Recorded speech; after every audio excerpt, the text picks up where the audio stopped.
మనతో పాటు నవీన్ నాయక్ కూడా ఉన్నారు, మాట్లాడే ప్రయత్నం చేద్దాం. బ్రదర్, మీరు కూడా చాలా పోరాటాలు చేస్తూ ఉన్నారు, మేము కూడా పర్సనల్గా చూసాము. సో నిరుద్యోగుల కోసం కొట్లాడుతూ ఉన్నారు, మీరు ఒక అభ్యర్థిని నిలబెడతా ఉన్నారు, అస్మా గారిని. గెలుస్తుంది అనుకుంటున్నారా? ప్రభుత్వాన్ని తట్టుకోగలరా మీరు నిరుద్యోగులు? అన్న, గెలుపు ఓటమి అనేది మన చేతిలో ఉండదు, పైన దేవ నిర్ణయం అది. సో ప్రయత్నం చేయడం అనేది మన యొక్క కాన్సెప్ట్.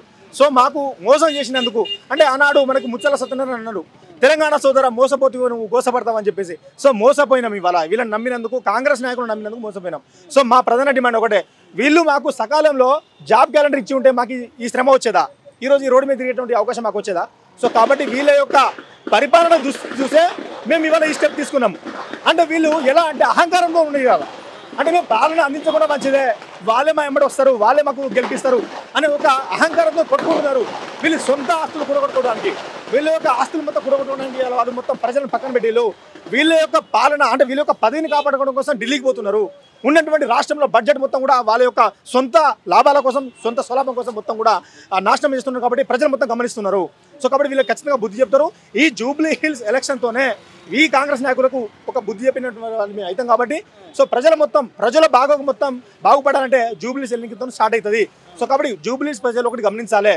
ఎందుకంటే ఒక సీటు కనుక మనం ఇప్పుడు నేను ఓడగొడితే ఏమవుతుంది అంటే, అరే మనం పరిపాలన అందించలే కాబట్టి ఈ 2 సంవత్సరాలకి ఇంత వ్యతిరేకత వచ్చిందని చెప్పి అప్పటికైనా సోయి వస్తుందేమో, ఇప్పుడు వాళ్ళు పడుకున్నారు మంచిగా దున్నపోతలేక అప్పటికైనా లేస్తారేమో అన్న ఉద్దేశంతో మేము ఇలా మా సొంత సులభం కోసం కాదు, రాష్ట్రంలో మొత్తం అంటే ఓన్లీ నిరుద్యోగుల కోసం కూడా కాదు. ఎందుకంటే ఇవాళ చూస్తే రైతులకు రైతు బంధు రావట్లేదు, వాళ్ళకి కరెంట్ సరిగ్గా రావట్లేదు, వాళ్ళకి నీళ్లు సరిగ్గా లేవు. సో కాబట్టి ఇవన్నీ సమస్యలు కూడా మనతో స్టార్ట్ అవుతాయి.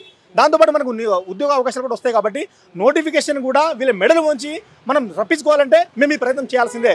సో కాబట్టి ఖచ్చితంగా కాంగ్రెస్ పార్టీ నుంచి ఎవరైతే నిలబడుతున్నారో ఆ వ్యక్తి మీద మాకు ఎలాంటి కోపం లేదు, ఆ వ్యక్తి మీద మాకు ఎలాంటి కూడా ఇది తెలియదు. కాబట్టి మా ప్రయత్నం ఏం చేస్తున్నాము, ఇప్పుడు ఎవరైతే కాంగ్రెస్ పార్టీ నుంచి నిలబడుతున్నారో వాళ్ళు ఒకటి అనుకోవాలి, ఎస్ నిజంగా రాష్ట్రంలో ఉన్నటువంటి ప్రజలకు కానీ నిరుద్యోగులకు కానీ ఒక మంచి న్యాయం చేయాలంటే నేను ఓడిపోవాలని ఆయనకే ఉండాలి ఆ మంచితనం. అది ఆయనకు ఆ మంచితనం ఉండాలని అంటున్నా. ఎందుకంటే అతను గెలుపు కంటే అతను ఓటమే ప్రజలకు చాలా న్యాయం జరుగుతుంది. ఇది మంచిగా మైండ్ పెట్టి ఆలోచించాలి. ఎందుకంటే ఇప్పుడు 2 సంవత్సరాల నుంచి ఇలాంటి పార్లమెంట్ చేయలేదు కాబట్టి ఒకవేళ గెలిచిల్లనుకో ఏమవుతుంది, మనం పాలన చక్కగా అందించకుండా కూడా వీళ్ళు మనల్ని గెలిపిస్తున్నారు అని చెప్పేసి అహంకారంతో ఇంకెవరిని పట్టించుకోరు. కాబట్టి ప్రజలు దీన్ని ఖచ్చితంగా ఒక కనువిప్పై దీన్ని తెలుసుకోవాలి. సో కాబట్టి ఖచ్చితంగా మేము అడ్డుకుంటామన్నా, వాళ్ళు ఒక్క అడుగు వేస్తే మేము 1000 అడుగు వేస్తాము. ఖచ్చితంగా వాళ్ళను ఓడించే దిశగానే మేము పనిచేస్తాం.